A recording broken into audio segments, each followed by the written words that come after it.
Êxodo capítulo 16, versos de 1 a 12. Seguindo ainda a nossa série de mensagens, precisamos falar sobre. Hoje vamos falar sobre murmuração. Mais uma vez, sendo importante dizer que enquanto os temas são apresentados a nós, domingo após domingo, nós precisamos entender como oportunidade que o Senhor nos dá para revermos algumas questões que precisam ser revistas nas nossas vidas, precisam ser temas que precisam ser tratados, trazidos à pauta, para saber como que nós temos aplicado a nossa vida cristã no dia a dia. E esse é o objetivo, né? Que não seja somente uma recepção de informações no cumprimento de um ritual religioso, onde a gente fica aí por volta de 45 minutos, que é mais ou menos o tempo que eu preciso calcular a nossa mensagem, para não ser tão... não deixar, né, aqui um tempo longo, cansativo, mas que seja um tempo objetivo, onde nesse tempo o que precisa ser dito tem que ser dito e ser apresentado de forma clara, transparente e direta. Os irmãos precisam ter esse tempo como um tempo produtivo. Então, ao tratar sobre alguns temas, como eu já disse anteriormente, em algumas outras oportunidades, também serve como confissão de pecado. Então, temas que eu posso estar trazendo para compartilhar com os irmãos é também uma confissão pública de pecados que eu preciso também abandonar e preciso constantemente estar revendo na minha vida. E ninguém melhor do que a minha família, minha esposa está aí, para saber como que nessas questões a gente aplica a palavra do Senhor. Então, preciso que os irmãos orem por mim também, enquanto a gente traz esses temas, e enquanto também eu falo que, especificamente, alguns temas são pecados da minha vida que eu preciso estar colocando diante do Senhor, pedindo graça e misericórdia para que o Senhor me ajude nessas minhas deficiências. A palavra do Senhor em Êxodo 16, 1 a 12, diz assim: toda a comunidade de Israel partiu de Elim e chegou ao deserto de Sim, que fica entre Elim e o Sinai. Foi no 15º dia do segundo mês, depois que saíram do Egito. No deserto, toda a comunidade de Israel reclamou a Moisés e Arão. Disseram-lhes os israelitas: quem dera a mão do Senhor nos tivesse matado no Egito. Lá nos sentávamos ao redor das panelas de carne e comíamos pão à vontade. Mas vocês nos trouxeram a este deserto para fazer morrer de fome toda esta multidão. Disse, porém, o Senhor a Moisés: eu lhes farei chover pão do céu. O povo sairá e recolherá diariamente a porção necessária para aquele dia. Com isso os porei à prova, para ver se seguem ou não as minhas instruções. No 6º dia trarão para ser preparado o dobro do que recolhem nos outros dias. Assim Moisés e Arão disseram a todos os israelitas: ao entardecer, vocês saberão que foi o Senhor quem os tirou do Egito. E amanhã cedo verão a glória do Senhor, porque o Senhor ouviu a queixa de vocês contra ele. Quem somos nós para que vocês reclamem a nós? Disse ainda Moisés: o Senhor lhes dará carne para comer ao entardecer e pão à vontade pela manhã, porque ele ouviu as suas queixas contra ele. Quem somos nós? Vocês não estão reclamando de nós, mas do Senhor. Disse Moisés a Arão: diga a toda a comunidade de Israel que se apresente ao Senhor, pois ele ouviu as suas queixas. Enquanto Arão falava a toda a comunidade, todos olharam em direção ao deserto, e a glória do Senhor apareceu na nuvem. E o Senhor disse a Moisés: ouvi as queixas dos israelitas, responda-lhes que ao pôr do sol vocês comerão carne, e ao amanhecer se fartarão de pão. assim saberão que eu sou o Senhor, o seu Deus. Amém? Amém. Conta que num restaurante, o cliente chama o garçom e reclama com ele: garçom, a sopa está com gosto de inseticida. E aí então o garçom responde: cliente, é uma benção. Se tem mosca na sopa, reclama. Se a gente toma providência, reclama também. O que essa história traz de lições para a gente? De forma geral, não importa o que aconteça, a gente sempre arruma uma desculpa para a gente reclamar. Que sempre alguma coisa, por mais que se faça, outras pessoas façam, parece que nunca está bom. E a gente sempre reclama das situações. E hoje a gente precisa falar então sobre esse pecado, que na minha concepção talvez seja o pecado que mais receba aí justificativas. É mais justificado por nós, que é a murmuração, não é? Então o ato de reclamar parece que está meio que impregnado em todos nós. Eu não sei você. Eu não sei como que é a sua vida diária, não sei as lutas que você vivencia na sua casa, no seu dia a dia, como que é, então, o seu dia, naquilo que você faz, nas obrigações que você está envolvido.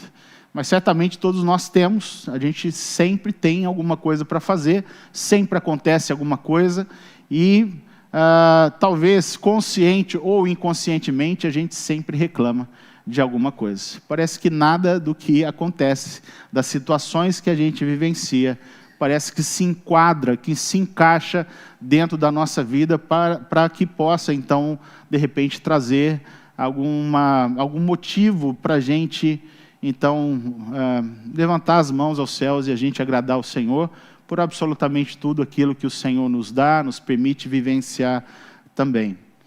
Mas também, quando a gente é confrontado, a gente tende, parece que, a não aceitar, não é? Que nós somos, de fato, reclamões. Quando alguém fala que você reclama demais, como é que você responde?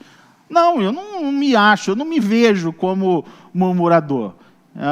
Então, é preciso a gente deixar claro que nós estamos falando de algo que extrapola os limites. Ou seja, não é somente a gente questionar ou a gente exigir o cumprimento daquilo que nós achamos que é o nosso direito, daquilo que é justiça. Não significa a gente se tornar, de repente, passivos. O que acontece, que venha o que vier. Né? A gente se tornar passivo a todas as situações. Mas o que nós estamos considerando é a questão de tornar a nossa insatisfação um instrumento para rebeldia e ingratidão a Deus. Então nós estamos falando sobre algo que extrapola, que vai além disso. Que muitas vezes, em nome da busca por justiça, a gente somente, então, reclama e reclama. Então a murmuração, ela é um ato que nós precisamos compreender como algo que nos cega completamente, aí impedindo que a gente possa enfrentar as situações que Deus nos permitiu enfrentar, para que nós sejamos mais maduros e sábios, para que a gente saiba como lidar diante das situações. Talvez nas suas orações você pede assim: Senhor, me dá paciência, Senhor, me dá sabedoria. E aí Deus te dá situações para desenvolver isso, e simplesmente você reclama: Senhor, olha só o que está me acontecendo, olha só essa situação, olha só o que fulano fez comigo, olha só o governo, olha só isso, e só reclama e não consegue desenvolver aquilo que você acabou pedindo, para que Deus pudesse, então, auxiliar você no seu crescimento espiritual, na sua maturidade. E é interessante a gente também perceber que a murmuração, ela também decorre das obrigações ou responsabilidades que nos são delegadas. E aí a gente vai diretamente para os nossos filhos. Quando a gente dá uma ordem, né, para eles, para que eles façam, de repente, alguma coisa que eles precisam fazer, vai arrumar o seu quarto, vai fazer o seu dever, vai colocar a mesa para o almoço, para a janta, vai tomar banho, né? São obrigações. E o que acontece? Quem é pai, ou quem foi filho, sabe como foi, né? O seu desenvolvimento disso, você sempre fez numa boa, né? Nunca reclamou de fazer nada, né? Eu, quando estava na idade do Guilherme, me mandava tomar banho e era algo que eu reclamava. Hoje eu tomo pelo menos uns 2 ou 3 banhos por dia, né? E alguns, um só, é uma luta. Né? Então, qualquer coisa que se peça, qualquer responsabilidade que lhes são dadas, se torna um motivo para reclamar. É ou não é, irmãos? É ou não é? Abra a boca, fala se é ou não. Né? Na sua vida, olhando para você, aquilo que é delegado para você, colocado para você fazer, pelo seu chefe, pelo seu patrão, a esposa manda o marido fazer alguma coisa, será que marido, vai lá trocar a resistência de chuveiro, vai fazer tal coisa, ou tem tal coisa quebrada dentro de casa, será que quando é que você vai conseguir arrumar isso daí? Faz alguma coisa, me ajuda aqui a limpar a casa. A gente faz isso numa boa, irmãos? Faz ou não faz? Não. E é aquilo que eu falei, que parece que o pecado da murmuração está impregnado no nosso DNA. Nada a gente faz, meu amor, muito obrigado, porque você me deu essa tarefa. Eu estava tão acomodado, aqui eu precisava de algo para crescer espiritualmente, para que eu pudesse me aproximar do Senhor, para que eu crescesse, para que eu fosse então um instrumento de bênção nessa família. Você faz assim, gente? A gente age desse jeito, né? Com tanto vigor, com tanta espiritualidade, né? Parece que a gente vive, né? Lá, como diz os pentecostais, vive no óleo, parece que está... né, no azeite, né? Está no azeite, está no sapatinho de fogo. E não é bem assim. Então há uma predisposição nossa a essa insatisfação, porque de repente a gente não quer fazer naquele momento ou em nenhum momento. Então nesse caso, não é, a murmuração evidencia o quê? A nossa natureza caída. E demonstra que a obediência, a gratidão, o senso de soberania divina são deficientes. A gente canta muito, Deus é soberano, mas a gente parece que não confia na soberania de Deus, nos planos de Deus, nos propósitos de Deus, e a gente só reclama do que a gente vivencia. Fato é, irmãos, que a murmuração ela age como esse falso sedativo ou esse falso anestésico para um coração endurecido, adoecido, insensibilizado por esse anseio humano de autonomia, a qual ela exclui a soberania de Deus, que é essa questão desse controle total e absoluto de Deus sobre toda e qualquer circunstância e os planos que Ele estabeleceu para as nossas vidas. É entender que, de fato, aquilo que Deus nos permite vivenciar são planos de bênçãos. Lembra o que diz lá em Jeremias 29:11? É um texto muito conhecido por nós, mas parece que a gente não consegue entender a totalidade dele, aquilo que ele propõe para falar acerca de Deus na sua soberania e os homens nas suas limitações. O quanto nós precisamos de Deus para reger as nossas vidas, para cuidar de nós e para prover aquilo que nós precisamos. Jeremias 29:11 diz assim: porque sou eu que conheço os planos que tenho para vocês, diz o Senhor, planos de fazê-los prosperar e não de lhes causar dano, planos de dar-lhes esperança e um futuro. A questão é, como eu falei, nós temos esse desejo de vivermos em autonomia. A gente quer ter o controle total e absoluto das nossas vidas.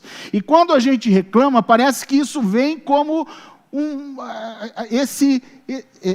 essa ação para, de alguma forma, trazer uma falsa paz para a gente. Eu reclamando, pelo menos eu sei que eu fiz algo para mostrar a minha indignação sobre isso. Como se isso resolvesse alguma coisa. Porque a gente não se coloca diante de Deus para orar por essa situação que, de certa forma, está tirando a gente da nossa zona de conforto. A gente simplesmente reclama, e a gente reclama tentando nos justificar. Tentando, de alguma forma, trazer uma paz, que é uma falsa paz, para a gente. E só o que vai trazer a verdadeira paz é essa compreensão de que Deus está à frente das nossas vidas e daquilo que Ele, então, tem preparado, programado para as nossas vidas, onde o texto fala planos de fazer o que com a gente? Dar-nos esperança e um futuro. É plano de bênção, fazer-nos prosperar, não para causar o mal, como muitas vezes a gente acha, que parece, Deus, por que o Senhor permitiu que eu vivenciasse isso? Olha só o tanto que eu estou sofrendo com isso. Mas espera aí, o texto está dizendo que são planos elevados, são planos soberanos, que vão além da nossa capacidade de compreensão. A gente não entende isso. E por a gente não conseguir entender isso, nós não nos submetemos tranquilamente, confiadamente aos planos soberanos de Deus. Esse é o desafio. Nós estamos falando aqui sobre vida cristã na prática, para a gente compreender os malefícios de uma vida vivida nesse conceito de autonomia, onde a gente só reclama de absolutamente tudo aquilo que nós estamos vivendo. Irmãos, o que resolve? Você reclamando das coisas, muda o quê na sua vida? Porque nós estamos falando só sobre algo, uma prática de um pecado que só traz o mal para a gente. Então reclamar vai agir aonde? Para trazer uma solução eficaz? Em lugar nenhum. Então por isso o texto que nós temos diante de nós, ele traz essa ilustração perfeita dessa situação adversa que contribuiu, então, negativamente para que o povo de Deus pudesse, então, ali alimentar os seus corações o pecado da murmuração. Deus tira o povo do Egito para uma proposta de liberdade, de libertação, para uma adoração ao único e verdadeiro Deus, e vão enfrentar o deserto. Deus provê absolutamente tudo nesse caminho, nesse rumo até a terra prometida, mas o que acontece é que nesse trajeto, o povo, ao invés de reconhecer os feitos do Senhor, só reclama do que estão vivenciando. Então, todo esse processo deveria fazer algo diferente, como deveria fazer nas nossas vidas. Quando Deus está agindo nas nossas vidas, precisa fazer com que a gente perceba aonde é que Deus vai nos levar. O que Deus vai fazer, já está fazendo e ainda vai fazer por nós, para que o nosso coração esteja sempre sendo preparado nos fundamentos para viver uma vida de eterna gratidão.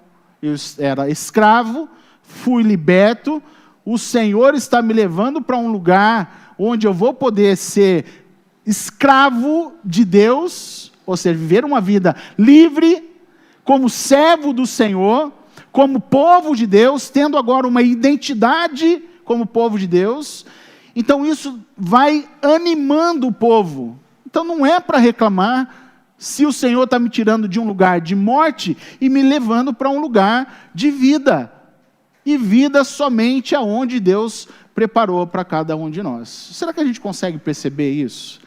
Todo esse processo, todo esse percurso, onde nós enfrentamos, sim, irmãos, situações difíceis, que nos derrubam, onde a gente muitas vezes parece que perde o chão.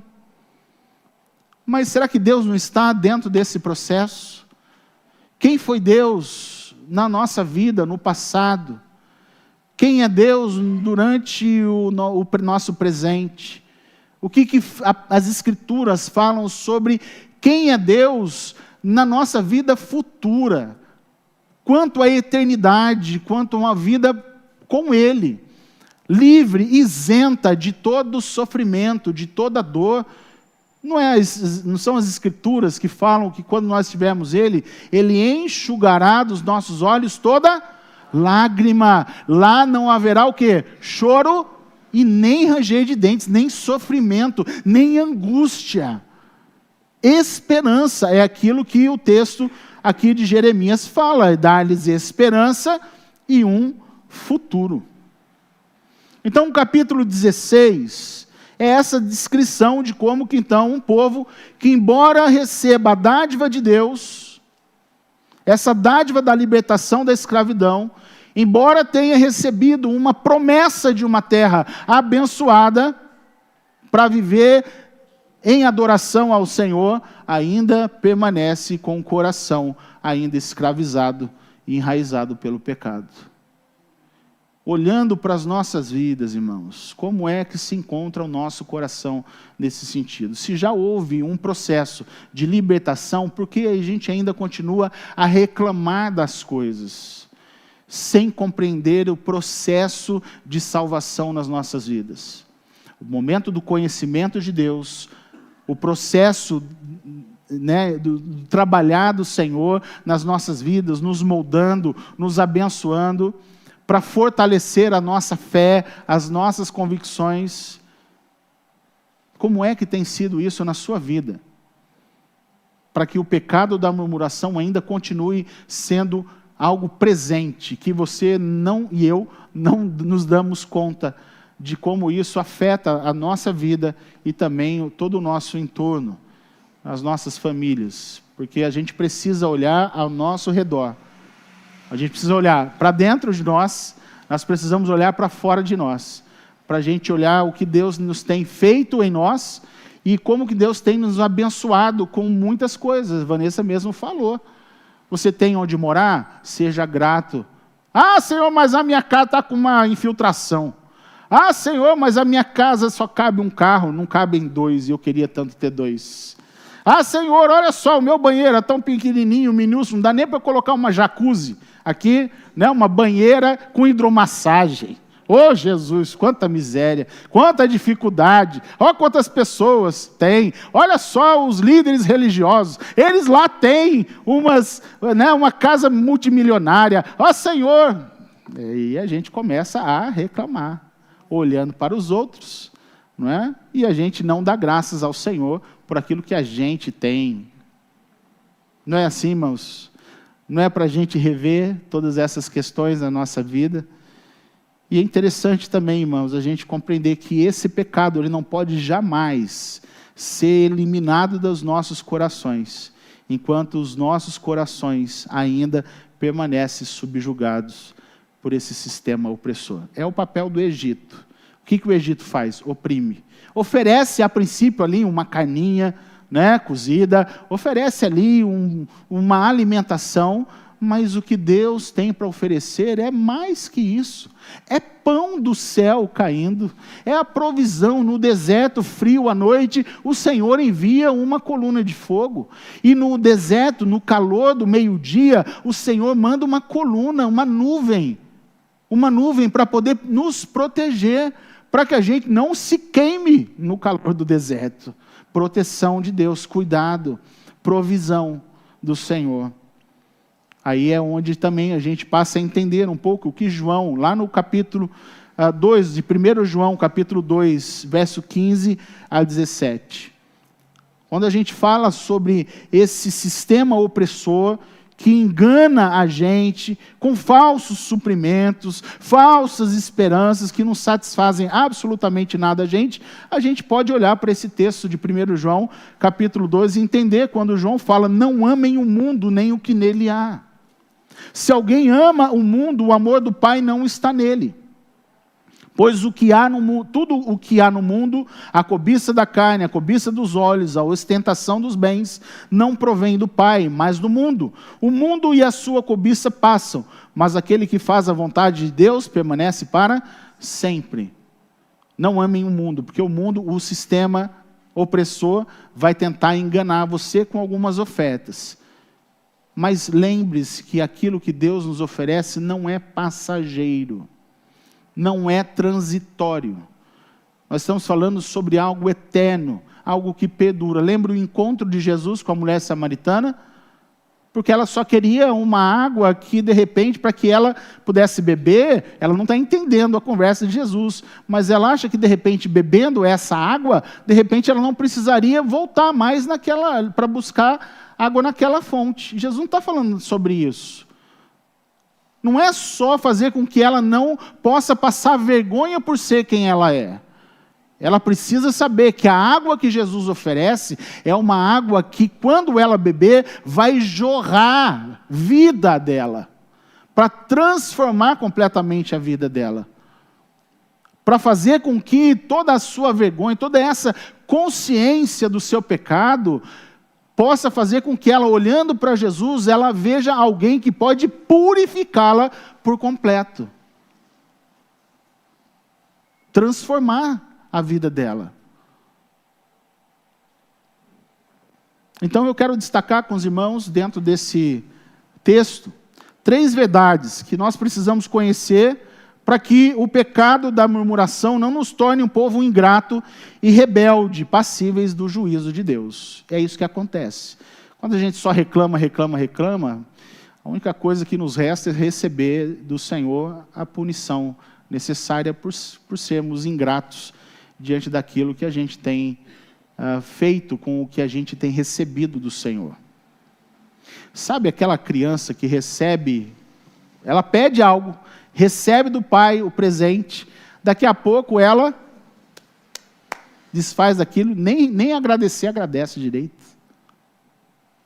O interessante é que a gente deveria ser como crianças menores, pequenininhas, que às vezes elas se encantam muito mais com a caixa do presente do que com o presente em si. E elas são gratas por aquilo que elas têm, elas não estão olhando o preço, não é? Não estão olhando o preço, nada, simplesmente a dádiva que receberam. Primeira verdade que eu quero destacar com os irmãos, visando a nossa libertação da escravidão do pecado, Deus propõe fazer o quê? Corrigir nossa escala de valor. Nossa escala de valor deturpada, não é? Nossa escala deturpada, até esqueci de colocar aí, né? Nossa escala deturpada de valor. O que diz o verso 3? Disseram-lhe os israelitas, quem dera a mão do Senhor nos tivesse matado no Egito. Lá nos sentávamos ao redor das panelas de carne e comíamos pão à vontade. Mas vocês nos trouxeram a esse deserto para fazer morrer de fome toda essa multidão. Percebem? É melhor ter continuado como escravo no Egito. Pelo menos lá a gente tinha pão com carne. Vaca louca, né? Não é isso que chama? Pão com carne desfiada. Eles estão pensando nisso. E como é gostoso de fato isso. Eu adoro pão com carne. Mas será que é isso mesmo? É melhor a gente ter algo que comer lá e continuar sendo escravo do que viver em liberdade e receber a provisão de Deus. Então esse verso é esse retrato perfeito de uma declaração inconsciente de um povo cego espiritualmente. Não tem condições de compreender a sua própria situação espiritual. Como é que estão diante de Deus? Como é que compreendem a sua condição de pecadores? Não tem condições de compreender o destino deles. Continuando em pecado, com essa consciência de escravos que são, vivem então as suas vidas sem ter qualquer tipo de esperança. mas se contentam com aquilo que os seus opressores estão oferecendo. As palavras do apóstolo Paulo, em Efésios 2:1, fala justamente em relação a nós, como nós estávamos antes de Deus se revelar a cada um de nós. E Paulo diz: vocês estavam mortos nas suas transgressões e pecados. O morto não tem condições nenhuma de compreender o mal que habita nele. Ele não tem condições de compreender por si só nem mesmo o valor da dádiva que está sendo, então, oferecida para ele em Cristo. Então, antes da graça se manifestar a nós, nós estávamos completamente impossibilitados de compreender a nossa condição e destino. Como eu disse também, nem a oferta da graça que nos está sendo, então, oferecida. E aí é onde a gente percebe que a manifestação da graça divina, então, é esse favor decisivo, irmãos, para que a gente reconheça o nosso pecado, para que a gente aceite a oferta da salvação em Jesus Cristo. Para que isso aconteça, a graça precisa se manifestar. Porque se ela não se manifestar, eu vou continuar sendo como o povo de Deus, cego. Onde eu estou está bom. É a religião que eu estou, eu nasci nessa religião, vou morrer nessa religião. Mas você está fazendo isso? Não é, pecado é relativo. Não é mal, não estou fazendo mal para ninguém, só estou fazendo mal para mim mesmo. Percebe? O ciclo, a cegueira espiritual, que não consegue, então, identificar os males do pecado na vida delas. Será que era simplesmente uma questão de barriga vazia do povo, que eles estavam reclamando, murmurando? Ou era uma evidência de um coração vazio? Não é só fome do pão material, é fome do pão do céu. E o texto que nós lemos fala sobre Deus falando que eu vou mandar para vocês chover, chuva de pão do céu, para que vocês comam, então, diariamente, para que vocês não tenham necessidades dia após dia. O pão cai, nós vamos então, pegamos esse alimento e com esse alimento a gente se fortalece diariamente. Esse é o... Por que será que... E a gente vai ver isso no final, né? Mas por que será que não poderia pegar e estocar esse alimento? Porque diariamente o Senhor vai nos suprindo. Não é para que a gente vá estocando absolutamente nada. Porque o Senhor provê diariamente o que a gente precisa para aquele momento. Será que a gente consegue entender isso? Portanto, então, quando a fome bateu, o povo pensou: eu era feliz no passado e não sabia. Moisés tirou a gente de lá para a gente morrer no deserto. Mudança, necessidade da mudança da nossa escala de valor. Como é que está a sua percepção em relação às coisas que Deus tem feito para você? Você valoriza o que você recebeu? Você valoriza o que você tem? Então, essa libertação que Deus deseja realizar naqueles que ainda que ainda se encontram como escravos do pecado, propõe justamente essa mudança, essa correção da nossa perspectiva acerca daquilo que Deus preparou para cada um de nós. Não do que o Egito oferece, mas o que Deus tem preparado para a gente. O que é melhor? O que sustém mais? Ou verdadeiramente? Percebem? Quantos e quantos por aí estão se satisfazendo com as delícias que o Egito oferece e não buscam em Deus a fonte do alimento necessário para as suas vidas. João 10:10 fala que o ladrão vem apenas para roubar, matar e destruir, e Jesus Cristo vem para que tenham vida e a tenham plenamente, abundantemente. Duas ofertas, duas propostas ministeriais. O ladrão vem para tirar o que você tem, O Egito vem para tirar o que você tem. Quer fazer de você escravo. Jesus Cristo vem para libertar você. Vida. Vida somente por meio de Jesus Cristo. Segunda verdade.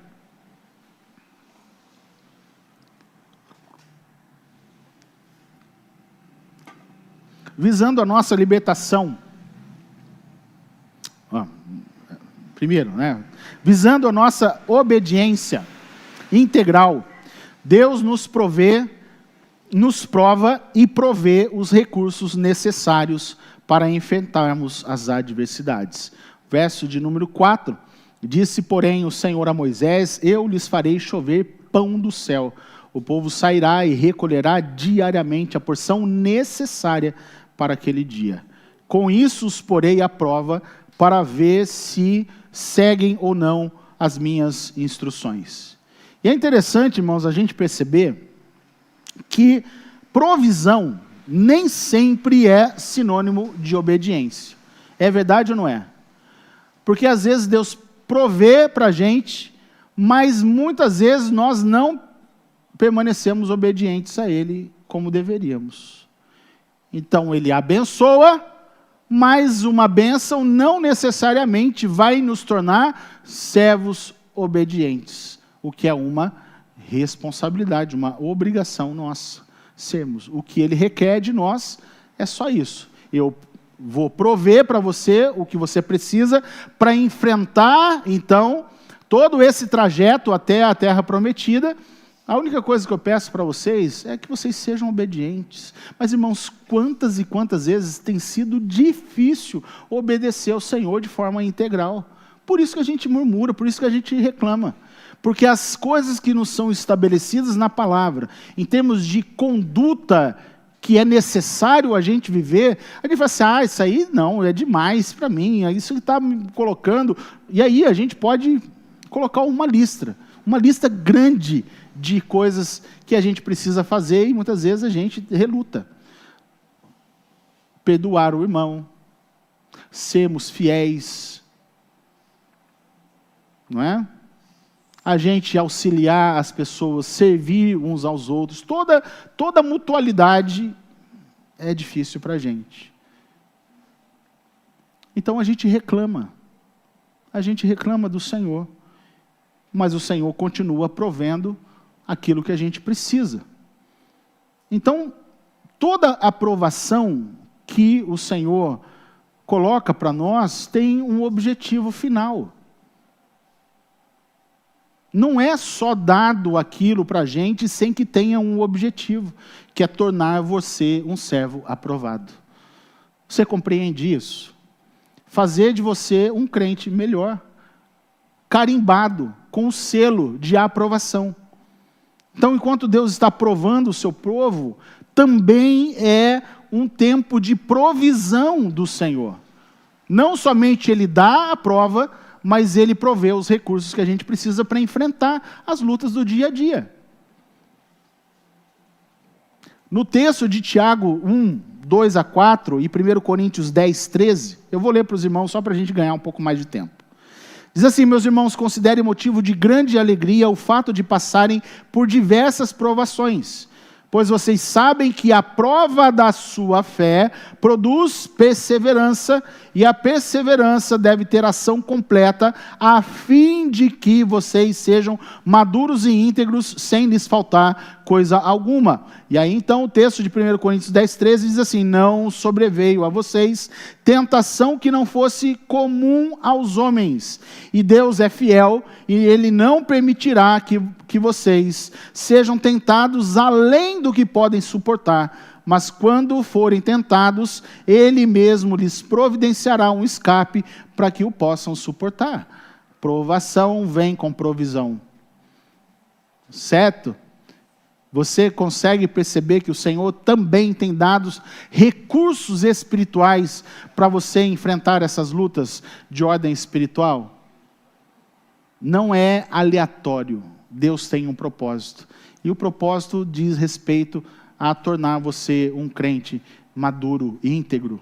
Um crente verdadeiro, não um crente evangélico que tem sido espalhado por todo esse mundo afora, crentes que não dão um bom testemunho.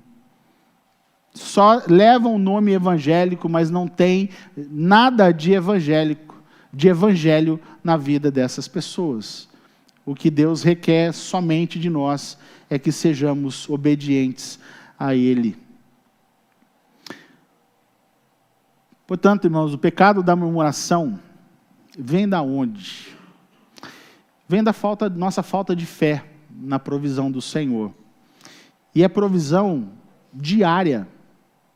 Você já parou para pensar e avaliar diariamente como é que o Senhor tem sido gracioso com você? Tudo aquilo que Deus faz por você, e mesmo assim, às vezes você não consegue perceber isso e acha que de alguma forma foi mérito seu, o que você conquistou naquele dia. Será que essa percepção faz de você um crente mais agradecido e obediente, quando você percebe toda essa ação e provisão de Deus? Terceira e última verdade que nós precisamos compreender para que não sejamos murmuradores, visando então nos poupar de graves consequências. Deus nos exorta quanto à permanência na prática da murmuração. E o texto é Números capítulo 14, verso 27 a 29. E é um texto bem duro, bem difícil de ouvir o que esse texto nos diz. A palavra do Senhor diz assim: até quando esta comunidade ímpia se queixará contra mim? Tenho ouvido as queixas desses israelitas murmuradores. Digo-lhes, juro pelo meu nome, declara o Senhor, que farei a vocês tudo o que pediram. Cairão nesse deserto os cadáveres de todos vocês, de 20 anos para cima, que foram contados no recenseamento e que se queixaram contra mim. Aonde é que a murmuração vai levar a gente? Dessa geração que recebeu toda a provisão, ninguém entrou na terra prometida. Era prometido para eles, mas eles não ansiaram a terra prometida como deveriam. Não viveram a vida deles de tal forma a ansiar por isso, a ter a sua fé fortalecida na esperança do alcance dessas promessas do Senhor. Porque é isso que precisaria acontecer. Sabendo daquilo que nos aguarda, vamos viver de tal forma a entre aspas, tá, irmãos? De tal forma a dignificarmos, uma palavra melhor, né? Dignificarmos essa graça que nos foi compartilhada. Porque não é merecimento nosso. Se fosse merecimento, a gente não receberia a terra prometida. Então não é merecimento, é graça do Senhor. E o que Deus requer de nós? Obediência. Obedeça aquilo que você já sabe. Nesse texto de Números, nós vemos duas pessoas que estão em contraste com a maioria daqueles que foram espiar a terra. A maioria vai espiar a terra e volta com um diagnóstico desanimador. Desanimador. E aí então, dois trazem uma visão positiva. Não, nós vamos conseguir, claro, tem dificuldades, claro, tem gigantes, claro, as coisas não vão ser fáceis, mas Deus nos deu essa terra como propriedade, nós vamos batalhar em nome do Senhor, nós vamos alcançar isso. Visões diferentes. Quem tem uma visão de murmurador, não é? É uma visão de derrota. Mas nós temos aqueles que conseguem confiar no Senhor e obter, então, um resultado positivo da sua fé em Deus. Então, no capítulo 13, verso 30, e no capítulo 14, verso 8 e 9, olha só o que a gente aprende com Caleb e Josué. acerca de um coração grato, acerca de uma fé inabalável, posturas que nós precisamos adotar para que a gente não permita que a murmuração nos consuma. Para que a gente perceba que Deus sempre esteve e sempre estará conosco, presente nas nossas vidas, nos conduzindo a uma vitória plena. Olha só o que diz o capítulo 13, verso 30 e 14, verso 8 e 9, para a gente encerrar. Então Caleb fez o povo calar-se perante Moisés e disse: subamos e tomemos posse da terra. É certo que venceremos. Se o Senhor se agradar de nós, Ele nos fará entrar nessa terra, onde mana leite e mel, e dará a nós. Somente, agora está no capítulo 14, verso 8 e 9. Somente não sejam rebeldes contra o Senhor, e não tenham medo do povo da terra, porque nós os devoraremos como se fossem pão. A proteção deles se foi, mas o Senhor está conosco, não tenham medo deles. Uma visão otimista para alguém, para pessoas que ao invés de murmurar, confiam plenamente na provisão do Senhor. Porque o Senhor já havia dado para eles a terra. A terra é de vocês. É uma terra que eu preparei para vocês. Está ocupada por outros povos. A terra não lhes pertence. Pertence a vocês. Então vão lá, vocês vão lutar contra eles e vão conquistar a terra. E eu estarei com vocês para lhes conceder a vitória. Então é algo que a gente precisa se apegar para saber quem é Deus e o que Ele faz por nós diariamente. Enquanto nós estamos enfrentando o deserto, Ele provê recursos que a gente precisa. Quando nós vamos enfrentar as nossas batalhas com os nossos inimigos, Deus é o nosso general. Deus está conosco, nos fortalece e a vitória é garantida. Não há por que murmurar se a vitória já está garantida para todos nós, que somos filhos de Deus, que somos povo do Senhor. Não somos merecedores de nada, mas o Senhor nos escolheu para nos tornar mais do que vencedores. E nós somos mais do que vencedores nele, com dependência nele, totalmente, nada mérito nosso. Por isso que não há razões para reclamar de nada do que temos. Não tem. Seja grato ao Senhor. Deus, damos-te graças pela tua presença em nossas vidas, pela providência do Senhor sobre nossas vidas. Nada nos falta porque o Senhor não nos falta. E nós agradecemos ao Senhor por isso. Mas, ó Deus, nós muitas vezes temos entristecido o coração do Senhor, quando somos tomados por essa mentalidade do povo do Egito, quando diante da provisão, do cuidado, das promessas do Senhor, só conseguem reclamar, não conseguem olhar à frente e perceber as grandes bênçãos que o Senhor tem preparado numa terra que o Senhor preparou. Ajuda-nos, ó Pai, muda as nossas percepções, a nossa escala degradada de valor, porque não conseguimos, pelo pecado que habita em nós, compreender o que é de fato um valor absoluto, que é aquilo que o Senhor propõe para nós, não o que o mundo nos oferece. Faça, ó Deus, com que o seu povo tenha sempre um coração agradecido a Ti, e possa proclamar isso onde quer que esteja, independente das situações que estejam vivenciando, porque o Senhor está conosco, em Ti nós somos mais do que vencedores, e é em nome de Jesus que oramos, amém.